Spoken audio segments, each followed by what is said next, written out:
forest.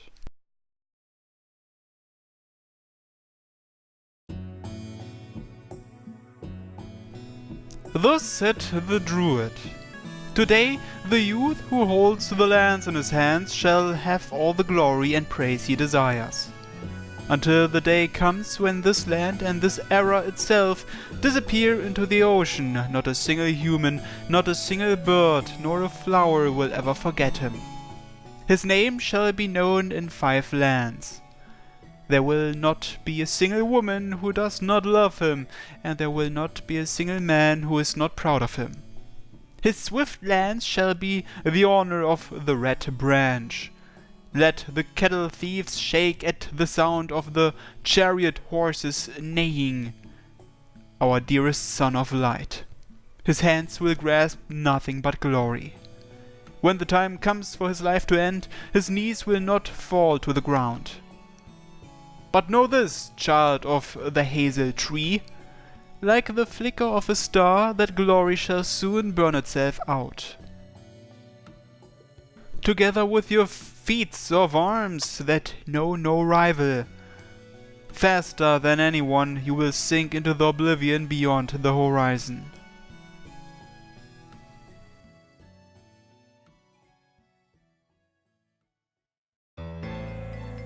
Spring, 6 years ago, I became acquainted with a strange man. 2 years had passed since I had been recruited into the Mages Association. Ignored and never asked to do anything, I was given a place to be in form only. Like a useless antique. Ancient and well known, handled with great care, yet no one intends to use it. Tucked away deep within the storehouse, I spent my days only to be sooner or later forgotten. Of course, there was no meaning in that existence.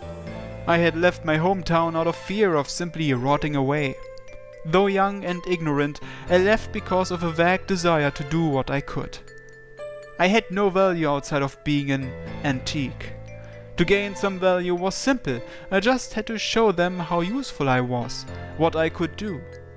The things I could do, I look up, the one role that many magi hated, the bloody cleanup assignment. Practical magic that works in a real fight. That was the subject I took pride in. Now and in the past, I had a talent unsurpassed by those around me. And so, after handling countless fights, the association had finally recognized my value and granted me a position. The ruling elite, lords of the association, as if to rid themselves of a nuisance, had proclaimed thus: "The inexperienced newcomer, Buzzet Fraga McRamels, as a special exception, shall be appointed as a Sealing Designation Enforcer." Sealing Designation. It is both a title given to magi with special talent and an edict sent down by the association. Some magic cannot be learned by study. The owners of magic that only exists in their blood or genetic makeup and cannot be passed down are treated as treasures by the association, which makes an all-out order to shelter them. Hospitable as it sounds, the order amounts to imprisonment. The magi that receive the sealing designation are treated as precious samples to be passed on for generations to come. The association captures them and then ensures their talent is preserved in its current state.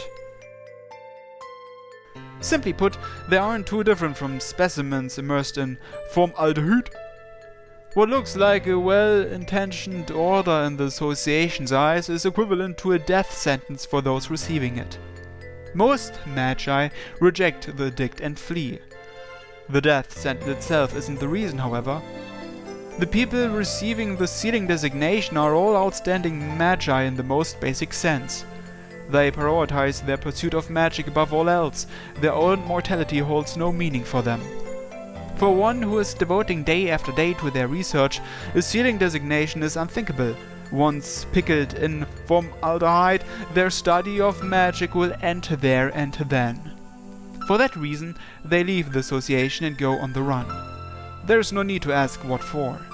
To slip back into society and to bury themselves into their research, deeply, fully, and to their heart's content.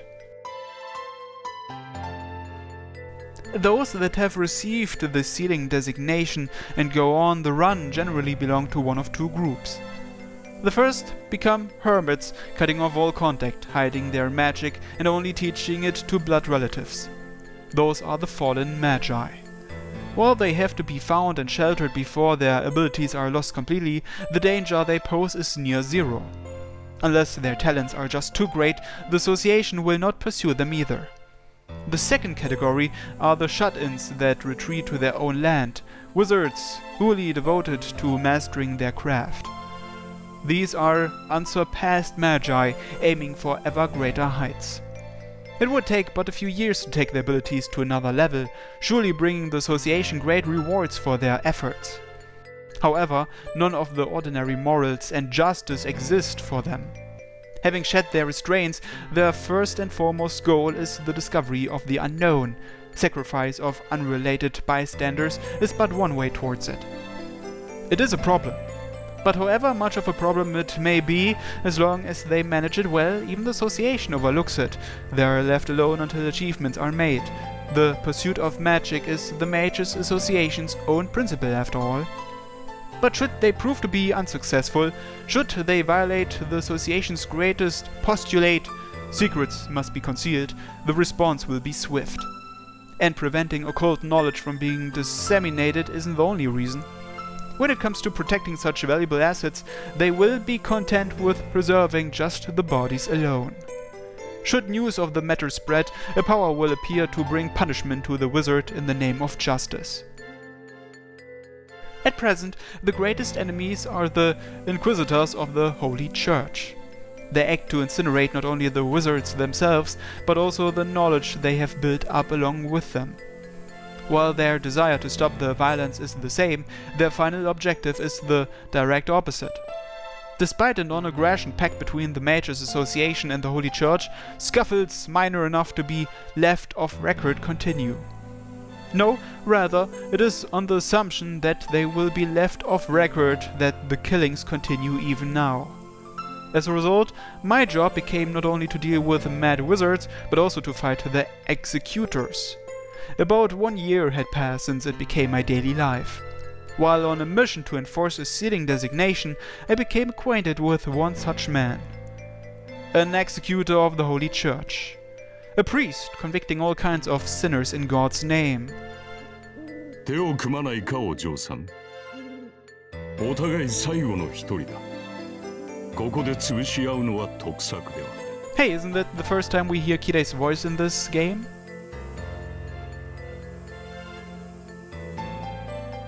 And as naturally as that, the priest requested cooperation. He had lost all the comrades he brought along, and my team was nearly annihilated as well. The two of us were the only survivors left. We were standing in the garden of a magus that was using corpses in an attempt to revive the soul. Normally, no matter how desperate the predicament may be, cooperation between the executors and the Mages Association is unthinkable short of an edict from the Pope himself. The executors are followers of the purest form of faith. To preserve their own beliefs, they would never associate with heretics like us. This one priest, however, was unique. Perhaps he was sympathetic towards Magi in general. Not a hint of disdain on his face, he approached me like one of his own with a warm smile. 協力し合うことに異論はありません。ですが、私たちは仲間ではない。結局、最後には奪い合うことになる。そんな相手に背中は任せられない。I had an obligation to recover the magus named in the sealing designation order. And the priest had no choice but to end the magus' life. Our cooperation would come to an end, and the priest would become my enemy. それはいらぬ心配だな。私の仕事はあの男を殺すことだけだ。後のことはそちらに任せる。亡骸をどう扱おうと、私には関係のない話だ。Those were his words. He would leave the flesh to me. As long as he was the one to dispose of the soul, that was enough for him. いいでしょう。その言葉を信用します。 Just how much weight was placed behind those words? I had believed the priest with an ease that surprised even my own self. This man was dangerous. My own experience was telling me of the less than saintly venom he possessed, yet I still took his hand despite myself. Thinking back, indeed, this priest was no saint. But among all the people I had met up until that point, he was the only one possessing a power I could respect. 私はバゼット。魔術協会から派遣された魔術師です。あなたは？ We proceeded to exchange names in order to secure this temporary trust. 2 days had passed. The magus that amused himself playing with corpses now dealt with, we had returned to our respective employers. To be honest, I did have a feeling we'd meet again. I was chasing after magi that received the sealing designation. The priest, an executor, was hunting down heretics. With his magic-related knowledge, he was likely deployed on mage-hunting missions rather than the dead apostle or demon-possession ones. The two of us were a great match as competitors. The first time was just a coincidence. The second and third, on the other hand, were probably both unconsciously desired and inevitable. The times that we had met without fail were also the times that we were both alone. Although I had decided to act independently from then on to begin with, so he was the only one to lose his comrades. We had fought side by side 3 times, trusting each other. Neither of us reporting it back, all of those remained secret. I had judged him worthy of my trust and took his hand. That revealed secret had just a little charm to it. そうして、その少年は自分から成人の儀を迎えたのです。一人のドルイドが、その日に戦士になる者の未来を占った。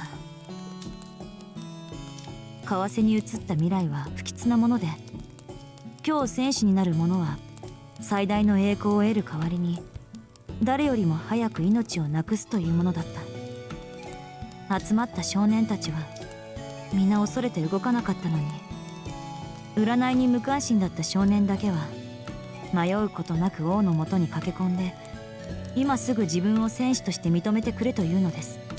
王は散々少年を止めるのですが、少年は聞かず、ついに戦士として認められました。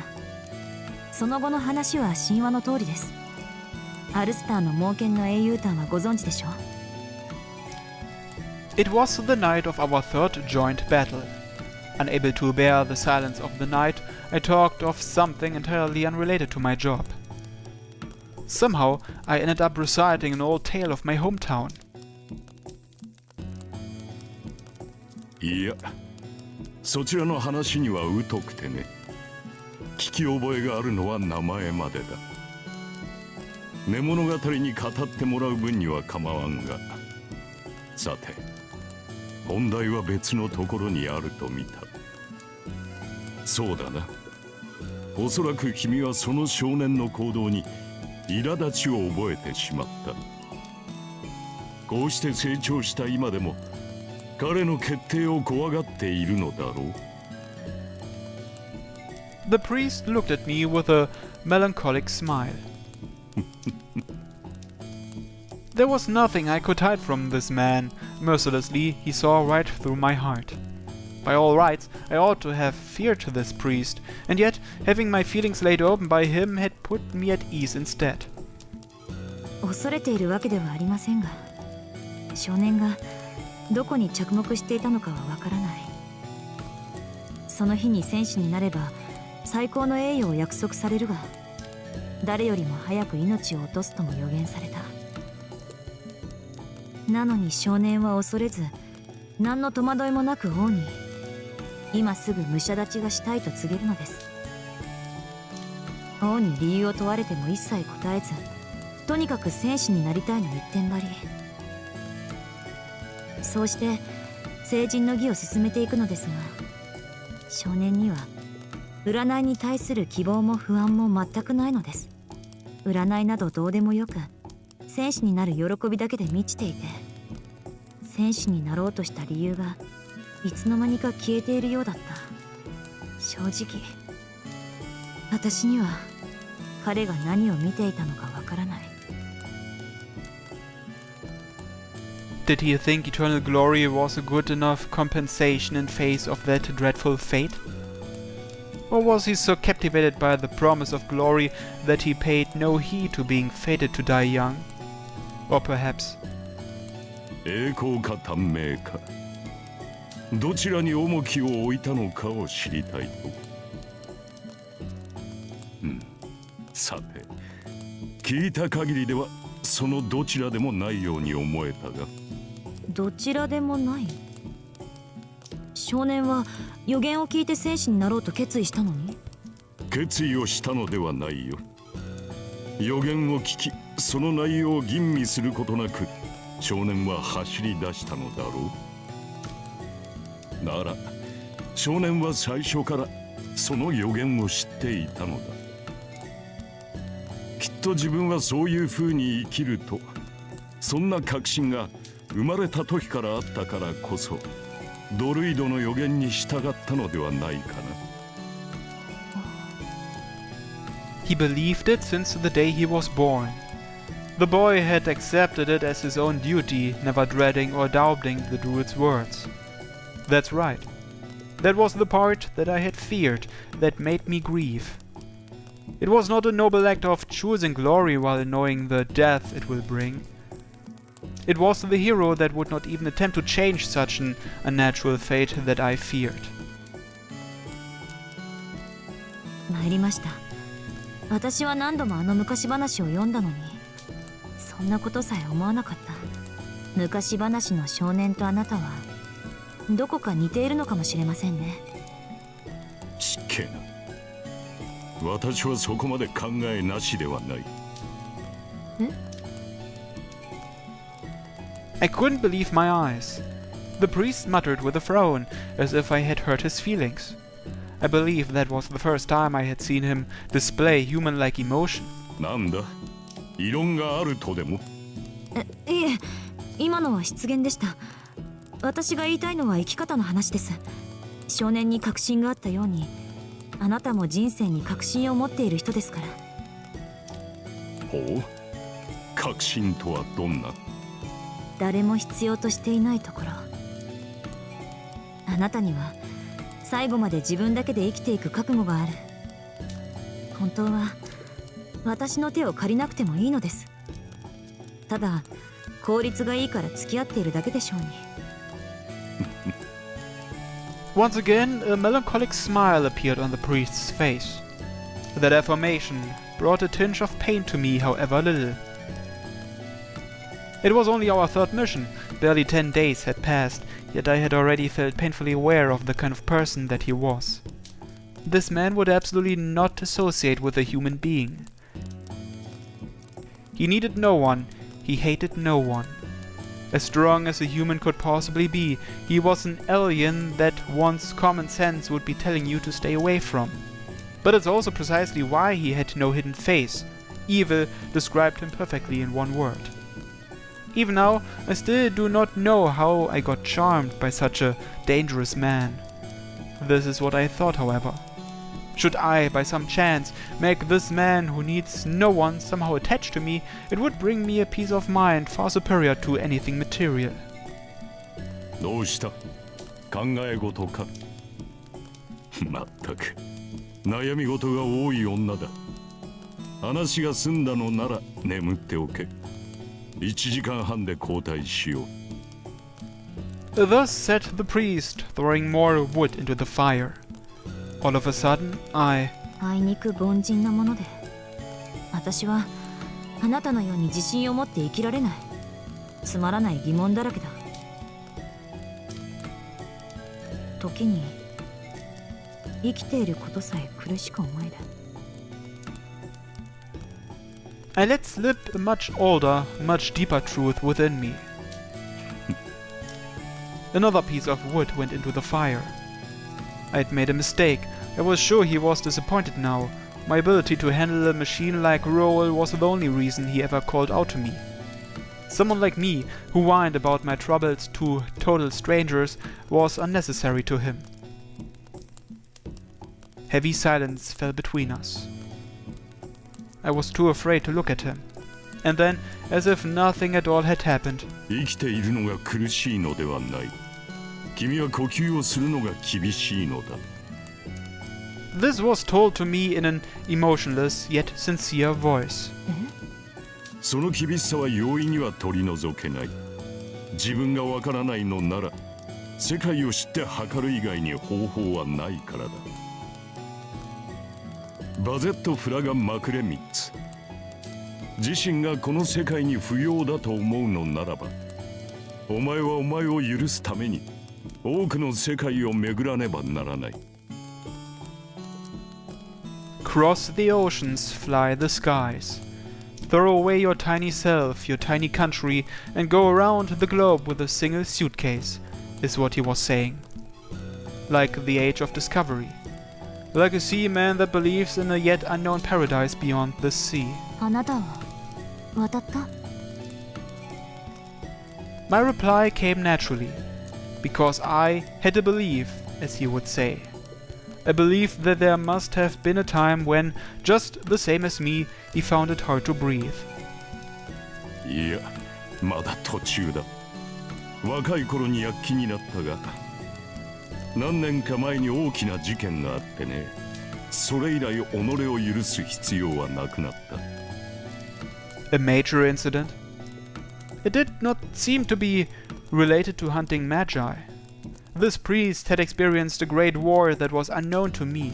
それであなたは何を許そうとしたの？生まれつきの悪癖だよ。私はどうも物事を愛することができなくてね。人並みの道徳が欠如している。その間違いを容認できなかった。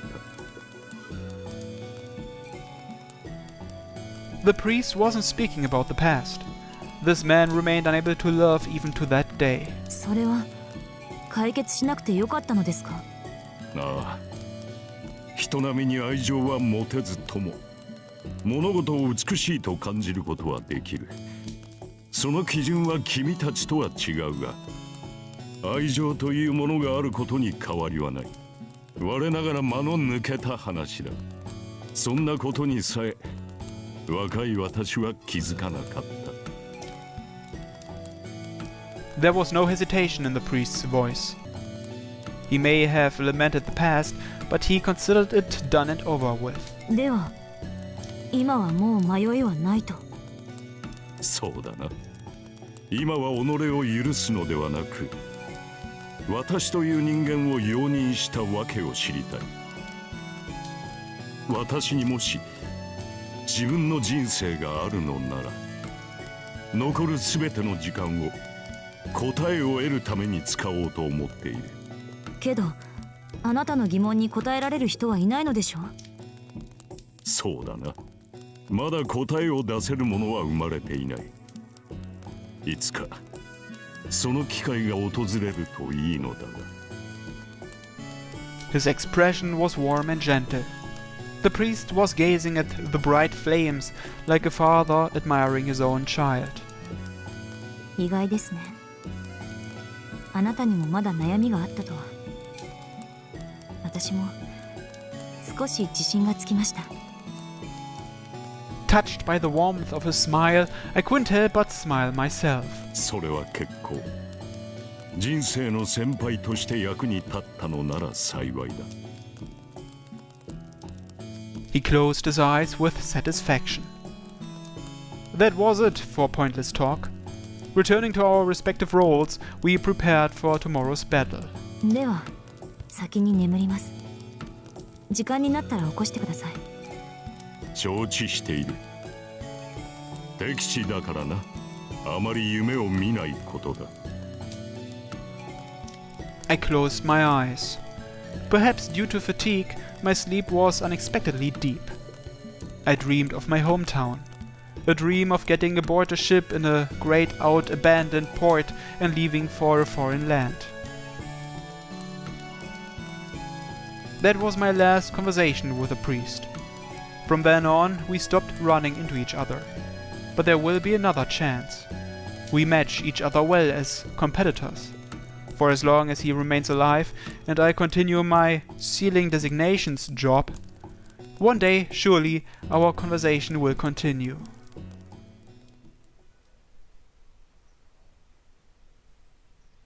Next 6. Angramainyu.